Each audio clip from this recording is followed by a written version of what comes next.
All right, good morning, everyone, and welcome to our last wellness workshop with Specialty Rehab. Today, we're going to be talking about fatigue management. Our presentation will be given by Erin Helm. She's a physical therapist who works with Specialty Rehab, and she has been working with and educating oncology patients for 9 years. So, Erin, I will turn it over to you.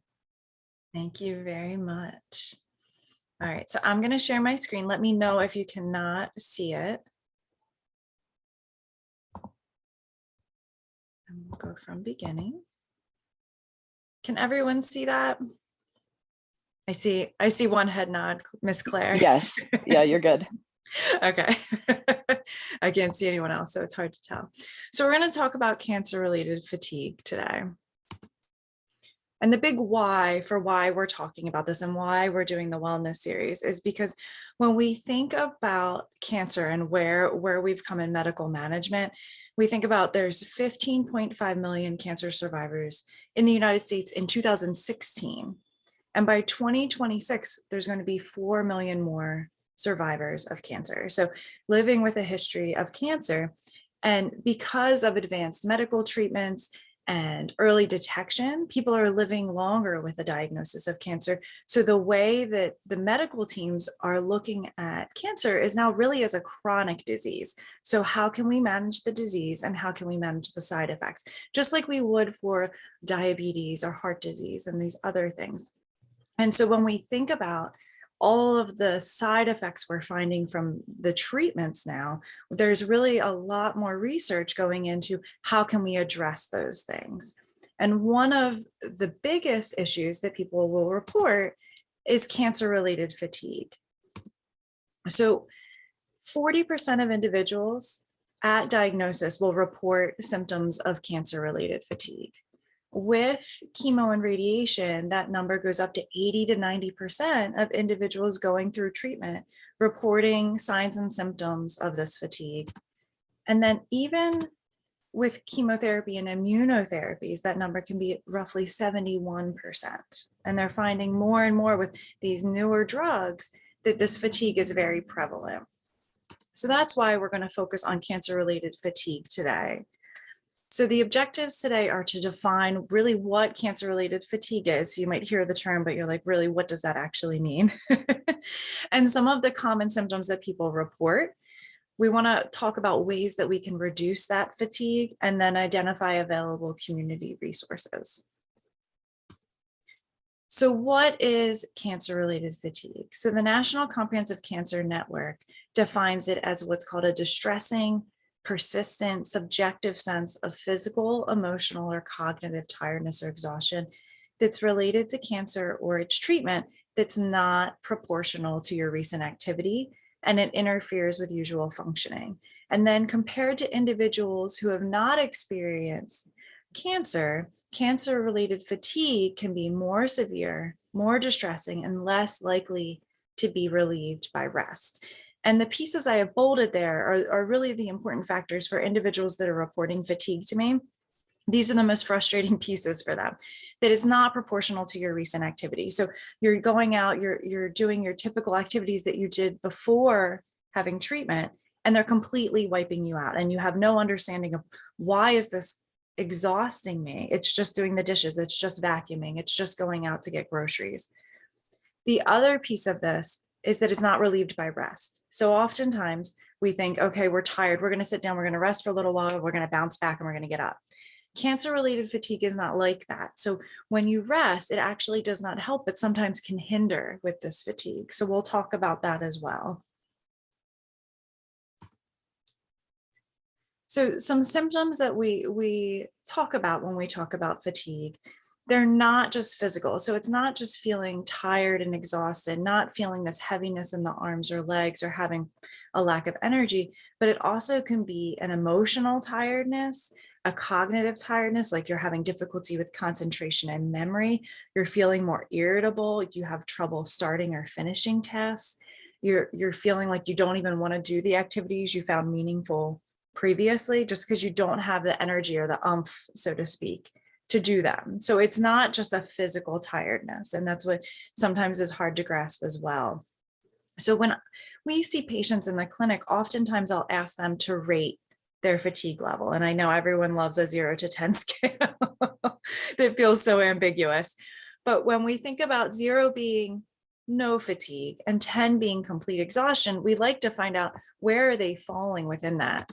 So someone that's coming to me and they're saying, oh, I'm a 2, I'm a 3 fatigue on a daily basis. I'm not too bad, but I'm still feeling not myself. Oftentimes we'll talk about the strategies we're talking about today. So exercise and some different ways of doing mindfulness and stress reduction. When you get to a 4 or above, we start thinking, okay, what are the other contributing factors to your fatigue that we can address as physical and occupational therapists, or referring you to a wellness coach, things like that, to start teasing out those factors and really guiding you. And then when you hit a 7 or above, so that's really that severe fatigue, you're feeling really just exhausted each and every day, we want to start thinking about tailoring your activities and doing energy conservation, but then also getting you back in to see your physician to see what other contributing factors are leading to your fatigue. And when we think about the factors with fatigue, it really is multifactorial. So it's not just one piece of the puzzle as you're going through your cancer experience. It can be multiple things coming in together, leading to this experience that you're having of fatigue. So anemia, when you're going through treatment, when your red blood cells drop, your oxygen carrying capacity to your muscles for them to work is less. So you might feel more short of breath with walking, especially with stairs. You might just feel more tired in general because of your red blood cell counts. We all know that if you don't sleep, you feel tired, but it can be a back and forth. So with cancer-related fatigue, that fatigue can keep you from sleeping, and lack of sleep can increase your fatigue. Emotional distress. When you're distressed, cancer-related fatigue can feed into that, but that distress can also feed into your fatigue. Nutrition, we know, can play a part. So when you're going through treatments, especially with chemotherapy and radiation, oftentimes nutrition is really hit upon because they want you maintaining your protein levels. They want you maintaining your weight so that you're having adequate nutrition. That can also feed into your fatigue. Other medical conditions. So I touched on emotional distress, but thinking about anxiety, depression, all of those pieces, there's now research showing that individuals that have had anxiety or depression prior to a cancer diagnosis actually are more susceptible to this fatigue. And that leads into how we handle our emotional distress and how we handle our depression and our anxiety, our coping strategies. And those coping strategies also help with our fatigue. So we'll talk about that a little as well. Pain, when you're in chronic pain as a result of cancer urge treatments, that can also contribute to fatigue. And then medication side effects. So our anti-nausea medications like Zofran can actually increase your fatigue. So you look at the side effects and it'll talk about lethargy and tiredness that feeds right in. So all of those pieces are kind of pieces of the puzzle fitting in with fatigue, that when you get to those higher levels of fatigue, we have to say, okay, let's get you back to your physician and see what pieces of this puzzle really are contributing that we necessarily as therapists can't tease out, or you yourself can't fix and address through the strategies we give you today. So some of the strategies we want to talk about today. So the National Comprehensive Cancer Network put together treatment recommendations. And what they did was they sat down and they looked at all the current evidence for what's helpful for fatigue management. And they put together categories of evidence. A category 1 evidence is basically your highest level of evidence. So there's the most research out there, and the quality of that research is the best to show that it really helps to improve symptoms of a certain disorder, such as cancer-related fatigue. So within that category, they found that physical activity, physically based therapy such as massage, psychosocial interventions, and cognitive behavioral therapy for sleep and sleep hygiene were all very helpful. So thinking about mindfulness, stress reduction techniques, really looking at your behaviors in a typical day and how they impact your fatigue, all can be very helpful for managing fatigue. going one step further with that, there's studies now showing that exercise and these psychosocial interventions are actually better than pharmaceutical options for this. So in 2017, they had this giant meta-analysis. So they took all of these different research studies and they looked at all the data. So it was more than 11,000 patients that were going through treatment and were reporting fatigue. And they looked at the interventions that they were given and they looked to see what kind of responses they had. And they found that the exercise and the psychological interventions were significantly better than the pharmaceutical or the drug options that they gave to reduce their fatigue. And they went on to say that they really should be used as first-line treatments. So that's why we're specifically talking about those today. So the first up in these recommendations is physical activity that we'll talk about. So their recommendation for physical activity was to maintain a desirable level of activity. So what's meaningful to you and what you can maintain throughout treatment. Consider beginning or returning to an exercise routine if you're not currently participating in one. Participating in yoga has been shown to be helpful as well. And then referrals to occupational therapy, physical therapy, or physical medicine and rehabilitation when you're getting to that point where you're a 4 on that scale or above.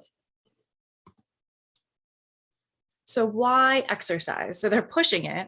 You feel tired, you're exhausted. You don't feel like going up and down the stairs, let alone going out and doing a walk or getting on a treadmill. So why should you actually do it? So when you think about the research out there where they talk about exercise in individuals that do not have cancer, there's multitude of research showing all of the benefits it has for your body and what it does to your body. And it helps to enhance mood, it enhances your memory, it helps even for individuals with diabetes, it helps to improve their insulin sensitivity. It reduces blood pressure, improves the heart muscle as well as your external muscles, and strengthens them. Another big one here is it reduces inflammation. And that's really why it leads to that reduced blood pressure, and it helps improve the heart and it strengthens muscle. All of that leads back to it's improving the way the cells function. It's reducing inflammation throughout the body. And there's research now showing in individuals with cancer-related fatigue, they think part of that is because your body's fighting cancer, and then your body is fighting the cancer treatments. So the cancer treatments are great to kill the cancer, but they also can kill some of your other cells. And that makes your body in a constant inflammatory state where your body's go, go, go, go, go, and it doesn't have a shut off. And when you exercise, it kind of puts a stop to that. And it reduces that inflammatory level and helps to reset the body so it's not in that constant go, go, go, go, go. So when you think about your fatigue and you're feeling upset at the fact that when you walk from room to room, you're exhausted, think about all the cells in your body that are constantly working. So you might feel like it's just from the couch to the refrigerator in the kitchen, but your body's like, hey, I already ran my marathon. I already did all my work for the day. I'm fighting cancer. I'm fighting the treatments. I'm recovering from all of this. I'm already at my breaking point. So exercise kind of helps to reduce that. So with exercise, it's great to tell someone to go exercise, but what type of exercise, how much, what should you be doing? The American College of Sports Medicine sat down and they convened a roundtable in 2010, and then they just convened another roundtable recently where they had experts in exercise medicine and oncology sit down and discuss what really is going to give the individual the most bang for their buck with reducing symptoms from cancer and the side effects of treatments, and specifically with cancer-related fatigue. And what they came up with is really the most bang for your buck is going to be doing what the recommended guidelines are for every individual in the United States. So 150 minutes of moderate intensity or 75 minutes of high intensity exercise, strength training, major muscle groups 2 to 3 times a week, stretching. And then they really argued we need to individualize these programs. So someone that's gone through treatment, every single person that's experienced cancer is going to have a different treatment trajectory and a different response to their treatments and a different response to the side effects. So we really need to sit down and look at every individual and how we can tailor activity for them. For fatigue specifically, The most bang for the buck they found in the research was 3 times a week of 30-minute sessions of exercise, aerobic exercise, and 2 times a week of resistance exercise. And we'll talk about what that really means in the upcoming slides. So when we think about moderate intensity exercise, so oftentimes we're like, oh my gosh, we got to get our heart rate to a certain point. We have to stay on the treadmill for so long. That's not what I'm advocating for today. Today, I want to talk to you about what can you do that's meaningful to you, that gets you moving, that will help to reduce fatigue, that's not necessarily jumping on a treadmill. So the American College of Sports Medicine talks about moderate intensity as a rating of perceived exertion, or how you feel like you're working, of 12 to 13. So on this scale, which is called the Borg rating of perceived exertion scale, a 6 is no exertion at all, and a 20 is complete exertion. So you're working very, very hard. You can only maintain it for a couple seconds. What I like about the scale is that it's subjective. So meaning it's based on how you feel, what your experience is. It's not based on your heart rate response. So if you think about where you should be working when you're doing activity that's moderate intensity for you, it should be between fairly light and somewhat hard. So it requires some effort, or it requires moderate effort. So you're tired, but you can still continue, or you're doing some effort, but it's not enough to speed your breathing. You can also use what's called a talk test. So low intensity exercises, you can sing while you're doing the activity. So think about walking, you could go out and sing while you're doing it. Moderate intensities, you can have a conversation. So if you're thinking about starting walking with your friends, if you can talk with them, but you can't sing, you're already working at moderate intensity. So that's an easier way to think of it than thinking of it on a sliding scale. High intensity exercise would be you're walking and talking, but you can get very few words out without taking a breath, or you can only speak in broken sentences. So when you're trying to combat fatigue, you kind of want to be in that talk but not sing range, so that moderate intensity activity. And if any of this does not make sense, please feel free to jump in, ask questions as we go.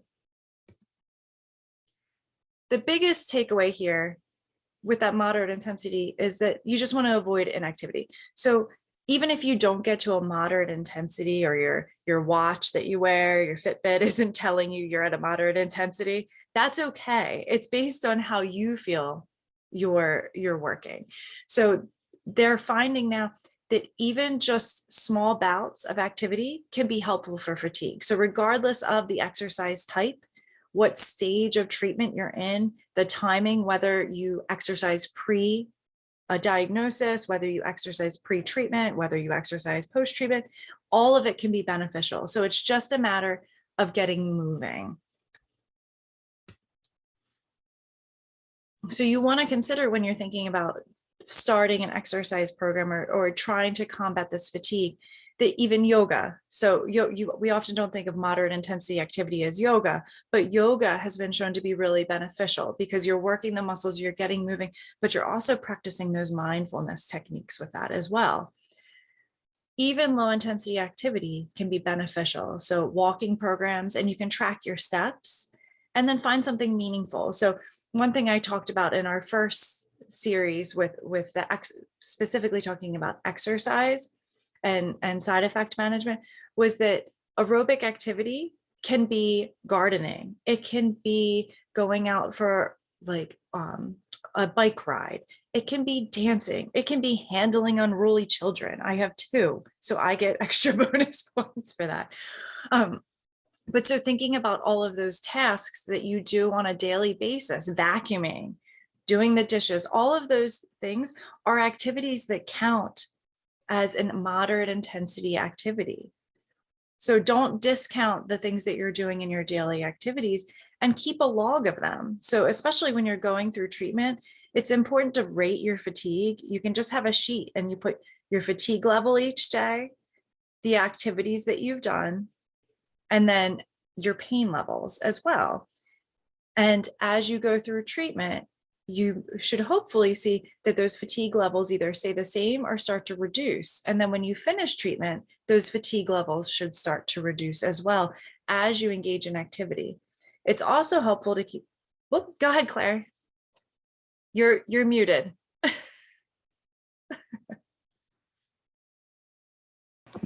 Would you repeat those things that you said to put in the log? Absolutely. Okay.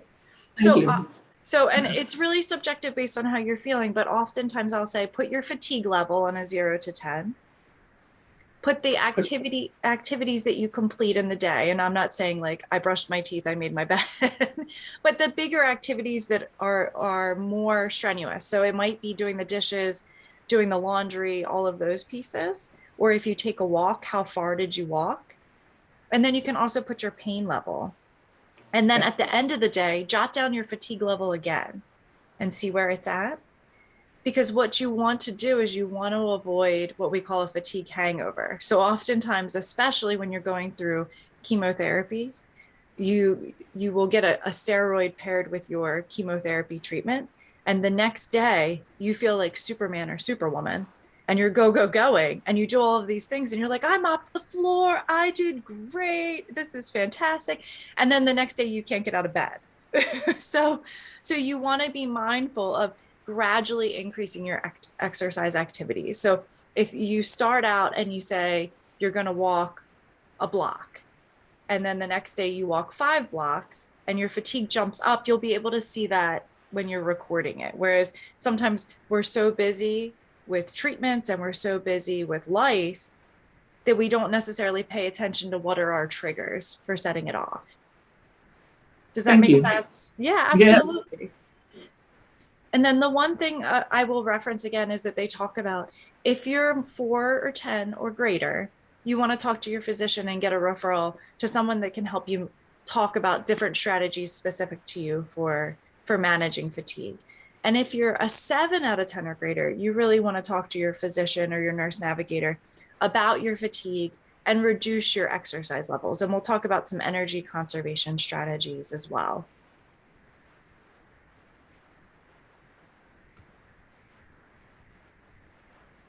So when we're thinking about like individualizing for each person, we go back to that, the program has to be individualized. So going out and telling everyone a blanket statement of exercising isn't always going to work because everyone's activity level is going to be different. Every experience is different. So we want to think about the caveats with exercising as well, and some additional considerations when you're going through treatment or even post-treatment. So some of the things that pop up to us as clinicians that we often will talk about, and I mentioned these in the first seminar series as well, are things like with chemotherapy, when your blood counts drop, what to do. When you have neuropathy, cardiotoxicities from certain treatments, hormone therapies. So with osteoporosis and joint pains, like what activities would be best for you? That's something to discuss with your doctor as well. So if you're at more risk of falling, what activities could you do that would be more safe for you, or what would put less stress on your bones? And then with surgery and radiation, thinking about lymphedema. Oftentimes we have scar tissue or we have decreased flexibility or range of motion after we have surgery or radiation. So what can we do to help combat that? Those are things that you want to have a conversation with your physician and then ask for a referral for. So I'm just going to touch on just a few of them that come up oftentimes with questions about. So cytopenias. So when your blood cell counts drop, what to be thinking out. So oftentimes we have access to our labs now, or our physicians have ready access to our labs so we can look at them as we go. But when your hemoglobin starts to get low, when you're going through treatment and you're doing activities, we talked about it carries the oxygen to our muscles to make them work, to give us the energy to go up the steps, to take a walk, all of those pieces. When it starts to get lower, we start to feel more fatigued, or we can feel more short of breath. When we're between an 8 or a 10 on those numbers for your hemoglobin, when your labs, you want to increase your rest breaks. So you're not going to push yourself as hard, and you might not do resistance exercises, or you might do less reps. So don't be hard on yourself when you feel like you're not able to do as much, because we really want you engaging in more rest breaks. So you might be doing 15 minutes of walking, but maybe you break that into 2 7.5-minute bouts and you rest in between. You're still getting all your exercise, but you're taking a rest break. If your levels get below 8, we always say, let's decrease your distance and pace your activities. And honestly, when your hemoglobin typically is below 8, you're going to feel those symptoms of your hemoglobin being low. You're going to be short of breath, and you're going to have to pace your activities.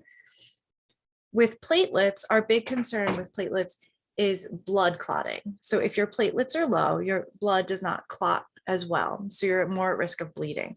So with activity, we always say when you get below 50,000 platelets, we're going down to light resistance. So if someone's in a strength training program, we might not have them doing weights during that period of time, or we might have them doing lighter weights than they were lifting previously. When we get to 30,000 or below, we say we're not doing any resistance activities, but you can still be doing a walking program. So there's no limitation on your aerobic exercises.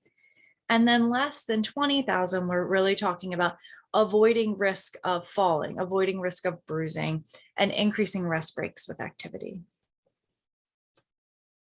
With white cell counts, with our white blood cells, our issue there is always the risk of infection. So if your blood cell counts get very high, your white blood cells over 11,000 or less than 4,000, we say we want you to reduce your exertion level. So you can still do exercise. We just don't want you pushing quite as hard. And you're not going to be doing as much if you have a fever.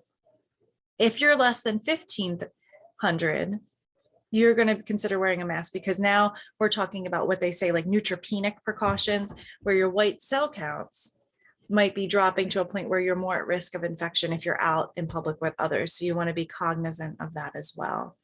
And again, these are all from what I've seen in the literature that I've kind of put together a chart, but your doctor will know also and be able to tell you specifics for you as to what counts should keep you where for activity. In terms of neuropathy symptoms, so just some things to think about. I know Brenda had led one of the wellness seminars specifically on chemotherapy-induced peripheral neuropathy, or numbness and tingling in your feet and hands that can limit sensation. It can limit muscle strength, specifically in your hands and your feet. So thinking about gripping, or when you're walking, lifting your feet as well. And it can also affect how your body responds to movement. So when you're exercising, your heart rate and blood pressure might not respond as appropriately as it did previously to chemotherapy. So thinking about different things that we might alter with your exercise. So with sensation changes, if you're starting a walking program, you might think about the footwear you're using. So thinking about if you're putting on new shoes, checking your skin before and after your walk to make sure you're not getting any skin breakdown if you have numbness. If you have irritation at your fingers or you have numbness, thinking about the types of exercises. So hand weights might not be appropriate. So lifting, or sometimes they have that gritty material on them and it can really irritate your neuropathy. So thinking about rubber weights versus the metal weights. And then seated or standing exercises. So if you feel off balance, you might want to start with seated exercises so you can really work on the mechanics of the exercise versus standing exercises. In terms of muscle weakness, if you're feeling like you have that foot drop or you feel like you're getting tired with walking further distances, you want to think again about the type of exercise. So if you have limited ability to clear your foot, walking might not be the best option right now. It might be using a bicycle or doing a different type of activity. And then think about those muscles that fatigue first. So it is going to be in your feet and in your hands that will fatigue first if it's related to neuropathy. So then making sure that you're targeting those muscles. But if you're doing lifts with your toes, like sometimes in PT, we say, keep just lifting your toes, keep bending your ankles to work on those muscles in your feet.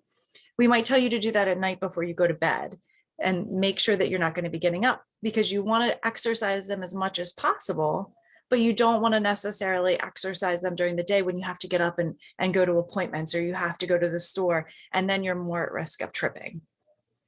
And then with autonomic issues where your blood pressure might not respond as appropriately or your heart rate might not respond as appropriately, you really just want to pay attention to your vital signs, pay attention to how you're feeling, and prolong the time that you're warming up to exercise and prolong the time you're cooling down. So oftentimes we exercise to exhaustion and then we drop right to our recliner, right? So you go take your walk and you drop into your recliner. Before doing that, slow down your pace with walking. When you sit down in your recliner, maybe pump your ankles a little bit. So just give your body more time to reduce your activity level. In terms of cardiotoxicity, so I know this when you hear cardiotoxicity, it sounds very scary. So I want to alleviate that. So think about the heart muscle and the way it pumps. So the heart is a muscle just like any of your other muscles in your body. When you have treatment, there are certain treatments that make that heart muscle not pump as efficiently. Adriamycin and Herceptin are two of those drugs that are kind of the trigger words that we think of with cardiotoxicity. Radiation to the chest can also lead to cardiotoxicity. It doesn't mean it's going to happen. It means that there's a higher chance that it'll happen versus someone that's never had treatment. But exercise is cardioprotective. So just like when your thigh muscles are weak and we strengthen them so that you're not at risk of falling, we can strengthen the heart muscle by doing exercises so that there's less risk of that heart muscle becoming weak.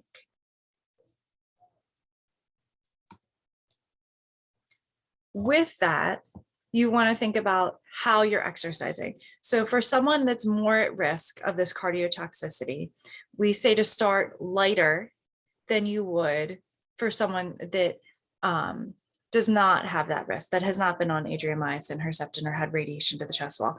So on that Borg scale, we say stay in that very light and then move up to somewhat hard. And then track your heart rate before and after activity. So if you're thinking about that talk test, you might be able to sing when you start exercising and then get into the talking but not singing. And then for this, you always also want to think about single muscle groups versus larger muscle groups and lowering the weight. So you're not doing weights where they're really heavy and you feel like you have to hold your breath when you're lifting. It's not that. We're not going to the gym. We're not those big muscle guys that are lifting and throwing down their weights and making groaning sounds as we do it. We're not doing any of that. We want you working. So if you're working on the arms, you might do one arm and then the other rather than both at the same time, or one leg and then the other rather than both at the same time, and work into more of the whole body exercises. And then again with this, not skipping your warm up or your cool down. So giving extra time for your heart muscle to respond. The other piece with this is lymphedema.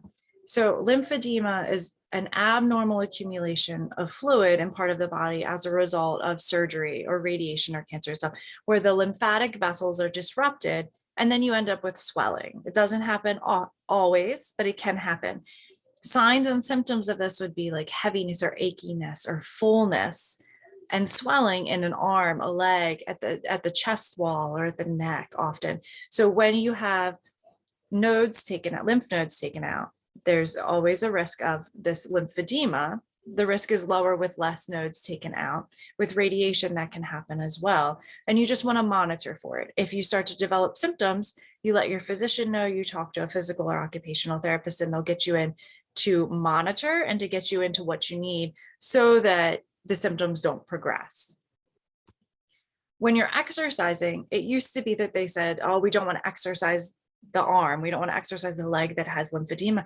Now they're coming out and they have clinical practice guidelines for therapists and for physicians saying that exercise is actually good throughout all stages of lymphedema. So whether you're at risk of lymphedema or you have really progressive lymphedema that we're managing, exercise can be beneficial no matter what.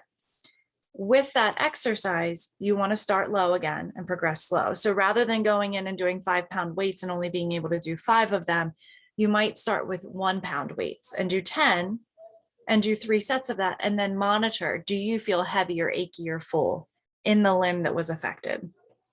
If you have lymphedema, we always want you wearing your compression garment if you have one. So if you have something to wear that you've been issued, You want to wear that when you're exercising because that will actually help to facilitate more clearance of fluid from the limb because the muscle's pumping and now you're pressing it against that compression garment.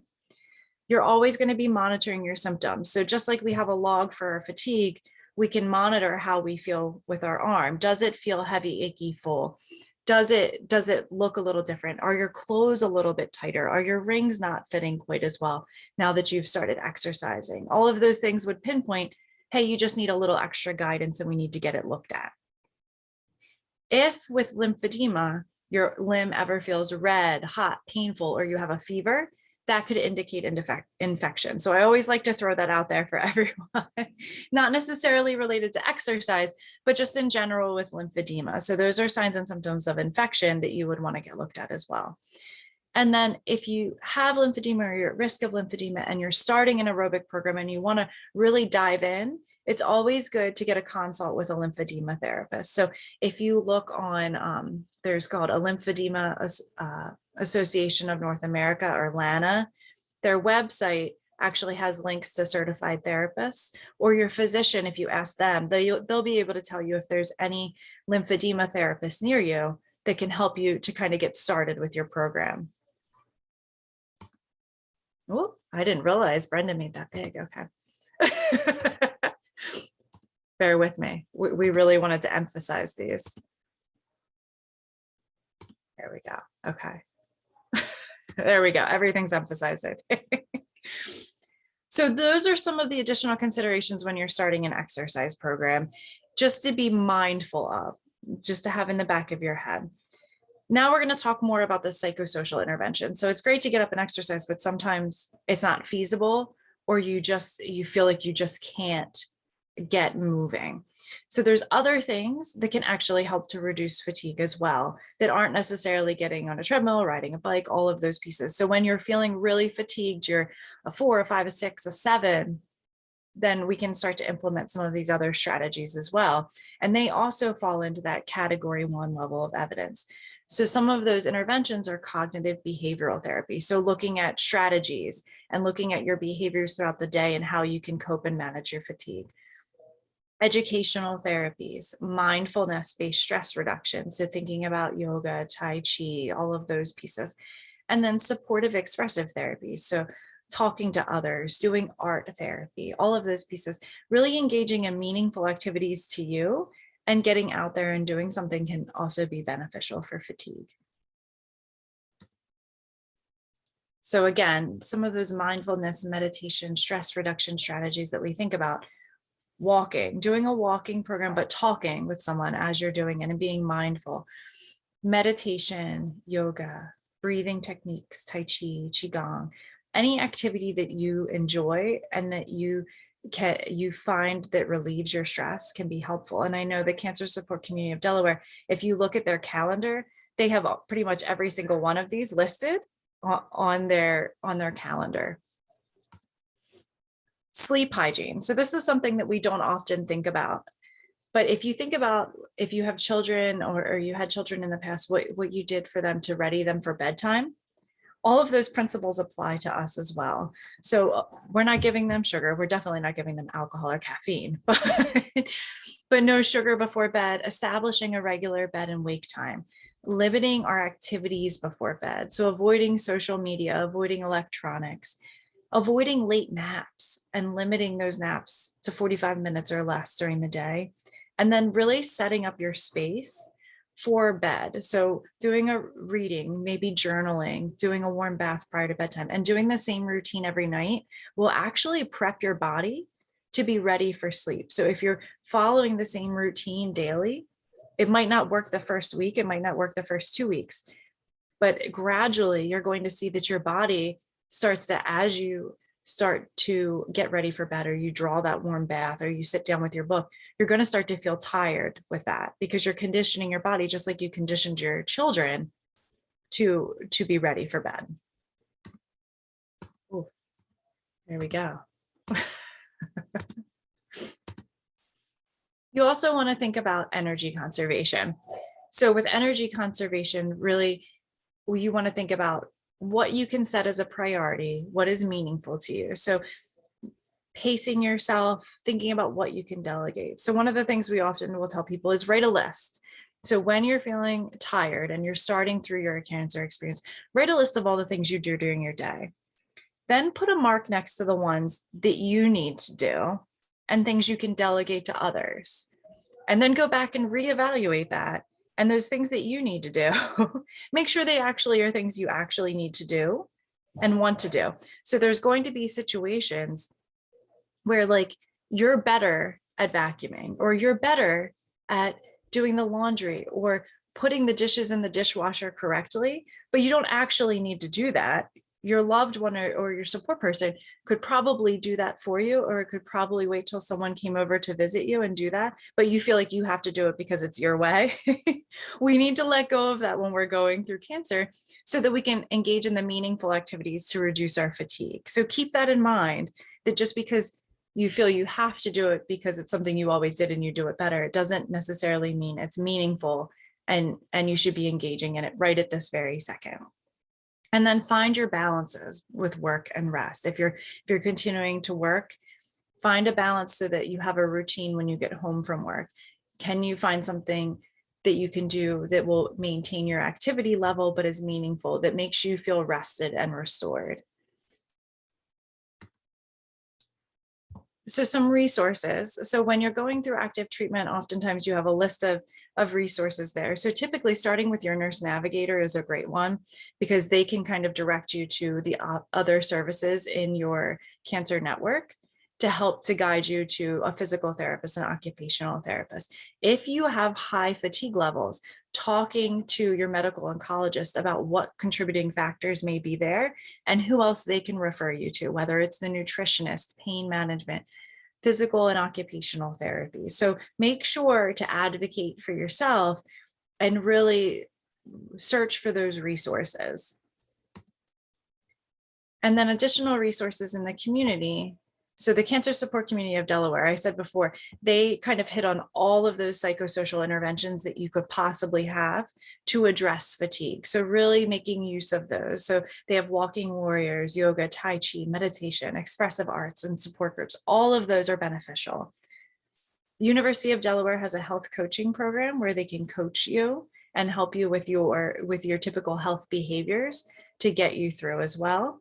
And then Live Strong. So local YMCAs have what's called a Live Strong program. So you can ask about the different ones that are near you, whether they have what's called the Live Strong program. And it's a free exercise program that you can participate in for 12 weeks. And they guide you through the exercises. So that's also a great resource.